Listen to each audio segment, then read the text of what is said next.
নমস্কার বন্ধুরা, তোমরা সবাই কেমন আছো? আশা করি অনেক ভালো আছো। ভালোর মধ্যেও একটু খারাপ আছো, কারণ একদম। বাংলাদেশে এখন কিন্তু অনেকটা সময় কঠিন চলছে। আমরা যে এই বছরে বাংলাদেশে আর কি কি দেখতে চলেছি তা কিন্তু কল্পনাও করতে পারি। এটা বাস্তব কথা বলেছে যে ডিসেম্বর তো পড়েই গেছে, আর কি কি ঘটবে বাংলাদেশে এত একটার পর কিছু একটা চলেই যাচ্ছে। জীবনে এগুলো ঘটেনি, সেইগুলো ঘটতে এই দেখছি। বছরটা বাংলাদেশের কাছে ভাবতে পারছো যে হিন্দু মুসলমানটা এখন এমন পর্যায়ে চলে গেছে, রাজনীতি ঢুকে গেছে। প্লাস যে শেখ হাসিনা বলছে অনেকেই যে শেখ হাসিনা মাস্টার মাইন্ড আছে, ভারতের মোদি মাস্টার মাইন্ড আছে। তো অবশ্যই দেখবো। আর ভিডিওটি টাইটেলটি হলো ইসকন রক্ষায় বাংলাদেশে হামলা ভারতের। তো অবশ্যই বুঝতে পারছো ভারতের ষড়যন্ত্র। তো অবশ্যই বিষয়টা কি, অবশ্যই ভিডিওটি দেখা দরকার। এখানে শেখ হাসিনা কতটা হাত বা বিএমপি, তাই তো আমরা আগের থেকে অন্যান্য ভিডিও দেখেছিলাম যে শেখ হাসিনা কিন্তু ঘুরে আসতে পারে। এখন কোন ছলে বলে আসবে সেটা কিন্তু আমরা ভিডিওর মধ্যে শেখ হাসিনার দল হচ্ছে আওয়ামী লীগ, তাই তো আওয়ামী লীগ যেভাবে ফিরে আসতে পারে অনেকেই বলছে তথ্যতে মানি পাওয়ার কি না কি হতে পারে, তোমাকে কিনেও নিতে পারে।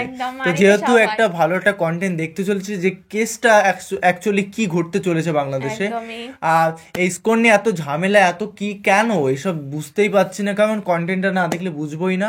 এবং মেইন ভিডিও তোমার ডিসক্রিপশন বক্সে পেয়ে যাবে, ওখান থেকে তোমার চেক আউট করতে পারো। তো চলো গাইস, আজকে ভিডিওটি শুরু করা যাক। তাদের চরিত্র কি, তারা কিভাবে মানুষকে জবাই করে। ইসকন নিষিদ্ধ চেয়ে হাইকোর্টে আবেদন করেছেন এক আইনজীবী। চট্টগ্রামের আদালত প্রাঙ্গণে কুপিয়ে হত্যা করা হয়েছে আইনজীবী সাইফুল ইসলামকে।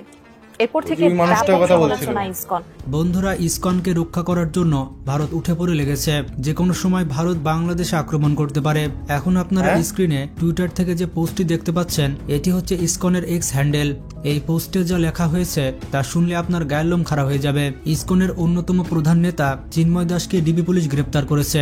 পৃথিবীর যে কোনো স্থানে সন্ত্রাসবাদের সাথে ইসকনের কোনো রকম সম্পর্ক আছে এরকম ভিত্তিহীন প্রশ্ন করাটা আপত্তিজনক।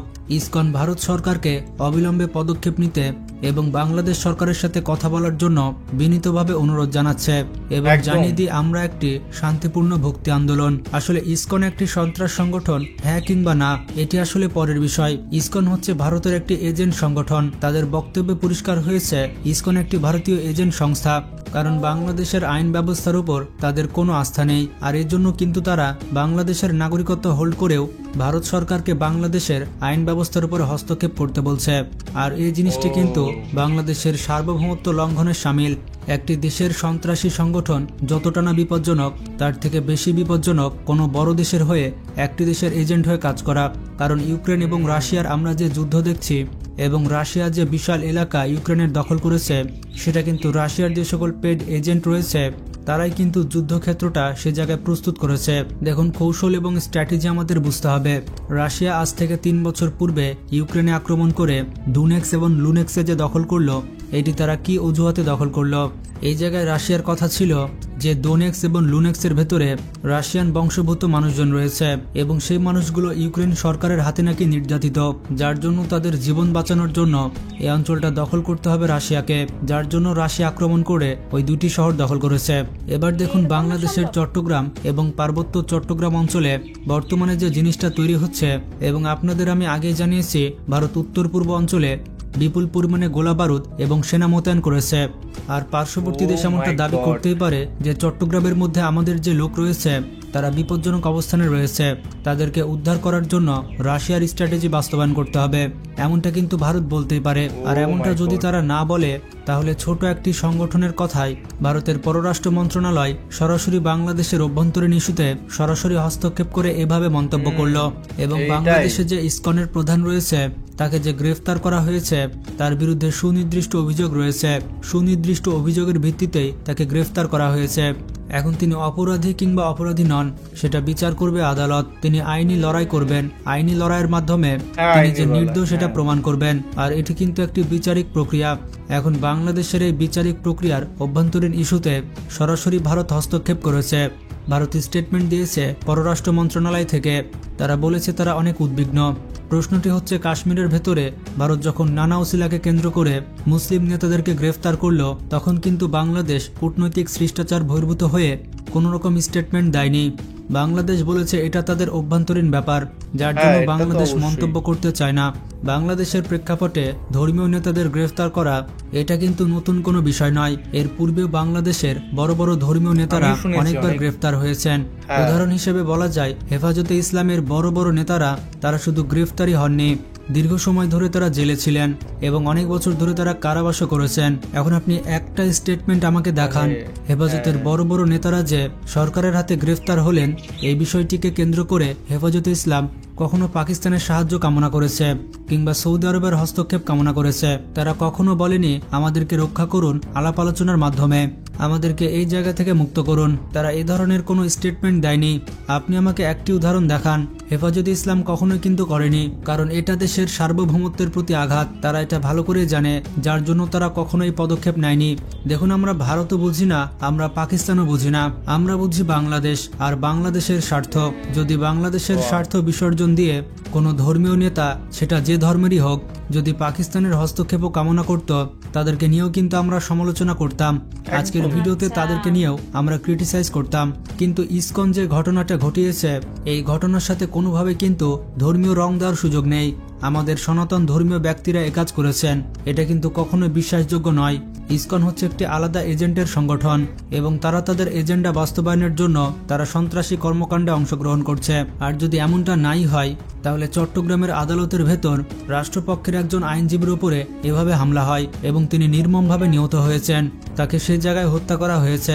এটি কিন্তু একটি বড় ধরনের সন্ত্রাসী কর্মকাণ্ড, যেটা নজিরবিহীনভাবেই বাংলাদেশের বিচার ব্যবস্থা এবং বাংলাদেশের যে আস্থার প্রতীক রয়েছে, মানে আদালতকে তারা লঙ্ঘন করেছে।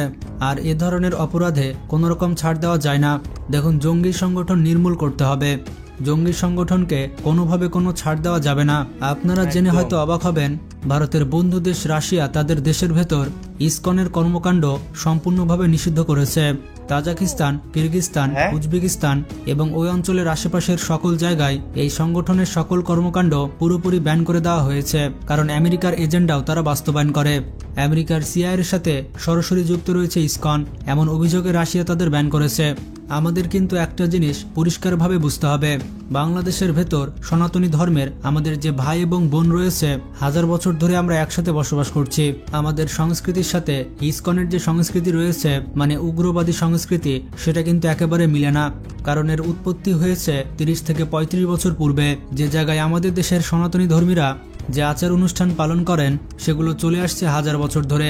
ইসকনের যে থিওরি এবং কার্যপ্রণালী, তার উপর দৃষ্টিপাত করে ভারতে কিন্তু চায়নি এটি প্রতিষ্ঠিত হোক, যার জন্য ইসকন আজ থেকে 58 বছর পূর্বে ইসকন ভারতের মধ্যে নয়, বরঞ্চ যুক্তরাষ্ট্রে 1966 সালে প্রতিষ্ঠা লাভ করেছিল।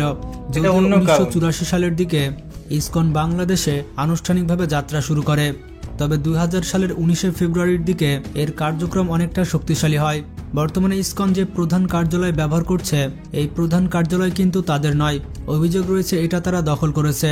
দেখুন, 1899 সালের দিকে যোগী ত্রিলিঙ্গ স্বামীর সুযোগ্য শ্রীকান্ত ত্রিমুদি ত্রিপুলিঙ্গ, তিনি কিন্তু এই স্বামীবাগের আশ্রম প্রতিষ্ঠা করেছিলেন, যেটা 2000 সালের 19 ফেব্রুয়ারি ইসকন এই জায়গাটি তাদের কন্ট্রোলে নিয়ে নেয়। যেমনটা ইসকন এবং তাদের অনুসারীরা দাবি করে যে বাংলাদেশের সনাতনী ধর্মের যে অধিকার রয়েছে, তার জন্য কাজ করে যায় ইসকন, তবে এর বাস্তবতা কিন্তু ভিন্ন। এই ইসকনের হাতে বাংলাদেশি সনাতন ধর্মের যে সকল নেতারা রয়েছে, পুরনো ঐতিহ্য মেনে সহাবস্থান যারা পছন্দ করেন, তারা কিন্তু নির্যাতিত হয়।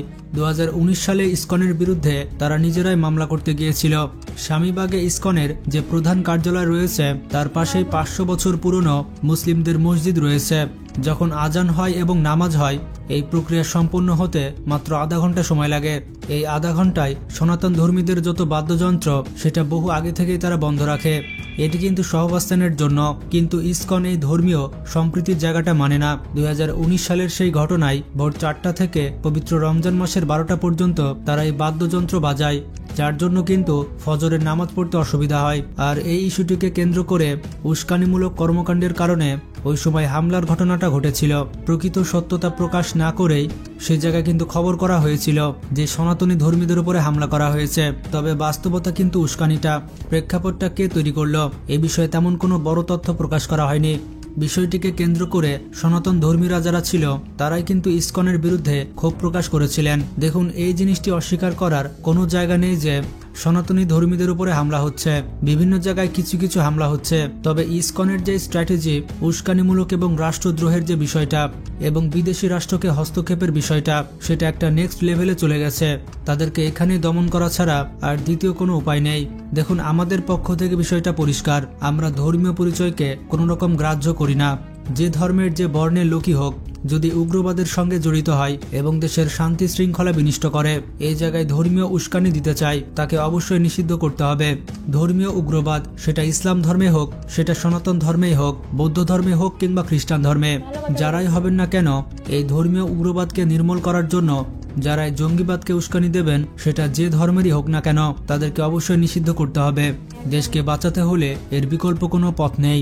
এখন দেশকে ঐক্য রাখতে, দেশের সমৃদ্ধি বজায় রাখতে এই উগ্রবাদকে দমন করা ছাড়া দ্বিতীয় কোনো উপায় নেই।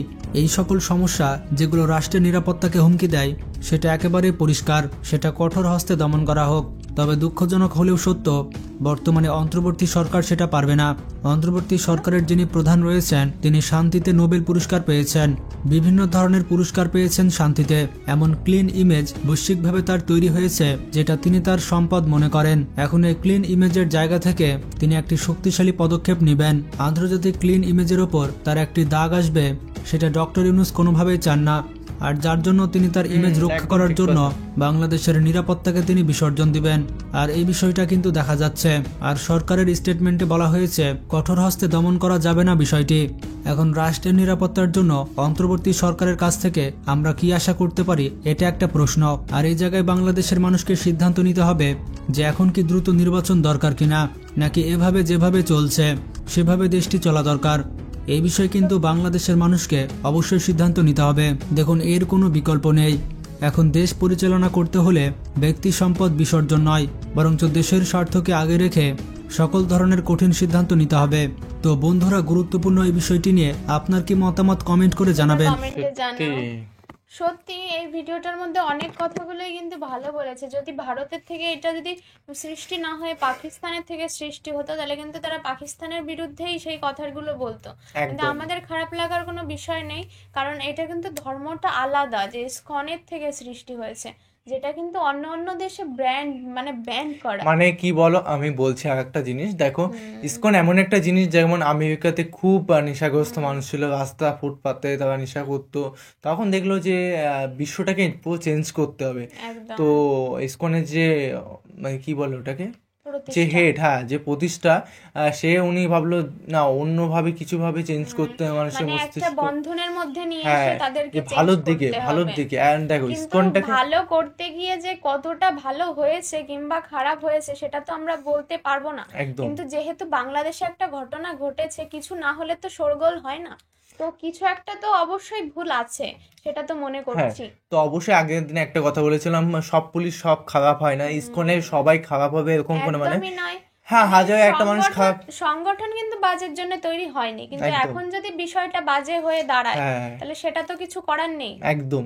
তো আমরা ইসকনকে দেখছি অনবরত আমাদের ইন্ডিয়াতে, মানে আমি কোনোদিন এইসব নিউজ শুনিনি, মানে খারাপ মন্তব্য কোনোদিন শুনিনি, কিন্তু এই যে বিষয়টা একটা অন্যরকম হয়ে যাচ্ছে, কিন্তু শুনে যে ভুল মনে করছি সেটা নয়, কারণ কিছু না হলে সেটা কিন্তু রটে না, কিছু ঘটনা ঘটলে। তো অবশ্যই দেখো, এই মন্তব্যে আমি কিছুই বলতে চাই না, যা ঘটছে সেটা একদম কিছু বলার নেই, অনেক অপিনিয়ন যায় না, মানিয়ে নেওয়া সম্ভব না যে কথা। হ্যাঁ, এটা হচ্ছে বাংলাদেশের নিজস্ব ব্যাপার, এর থেকে আমরা হস্তক্ষেপ করতেই পারি না, তাই না?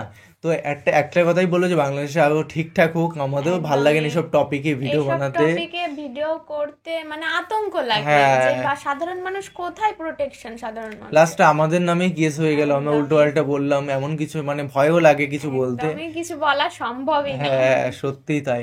তো গাইস, ভিডিওটি কেমন লাগলো অবশ্যই কমেন্ট করে জানান, এবং কি ধরনের ভিডিও রিঅ্যাকশন সেটাও কমেন্টে জানান। একটা কথা বলতে পারি যে বাংলাদেশের যে নিউজগুলো না, আমাদের ইন্ডিয়াতে দেখো ইন্ডিয়ান অতিরিক্ত বাড়িয়ে বলে, হ্যাঁ অবশ্যই অনেক কিছু বাড়িয়ে বলে, কিন্তু একটা বলবো যে বাংলাদেশের যে নিউজগুলো না আমাদের ইন্ডিয়াতে তেমন দেখা যায় না। যেমন ডক্টর ইউনূস শান্তির জন্য নোবেল পুরস্কার পেয়েছিল, আমরা জানতামই না, সিরিয়াস।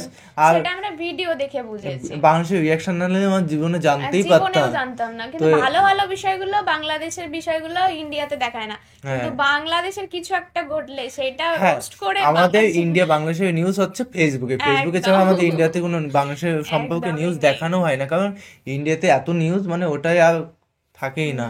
তো গাইজ ভিডিওটি কেমন লাগলো কমেন্টে জানিয়ে দিও, Comment-এ সাবস্ক্রাইব করে জানাও। দিও, আর এরকম ভালোবাসা দিতে থাকো। একদমই। আর ভুলভ্রান্তি অনেক কিছু বলে ফেলেছি কিনা অবশ্যই কমেন্টে জানিয়ে দিও, কারণ কি আর বলবে টপিকসে আর কিছু একদমই বলার বলার নেই। নেই। তো চলো guys, bye bye, tata. Take care.